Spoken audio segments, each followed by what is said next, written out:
আসসালামু আলাইকুম প্রিয় জব ক্যান্ডিডেটস। আজকে আমরা সত্যেন্দ্রনাথ দত্ত নিয়ে আলোচনা করব।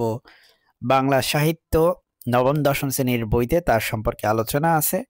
1882 খ্রিস্টাব্দে কলকাতার কাছাকাছি নিমতা গ্রামে কবি সত্যেন্দ্রনাথ দত্ত জন্মগ্রহণ করেন। সত্যেন্দ্রনাথ বিএ শ্রেণী পর্যন্ত পড়াশোনা করেন।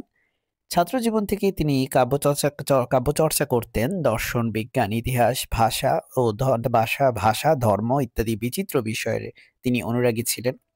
সবিতা, সন্ধিক্ষণ, বেণু ও বীণা, হোমশিখা, কুহু ও কেকা, অভ্র আবির ইত্যাদি প্রভৃতি তার মৌলিক কাব্য। তার অনুবাদ কাব্যগুলোর মধ্যে রয়েছে তীর্থরেণু, তীর্থসলিল, ফুলের ফসল প্রভৃতি।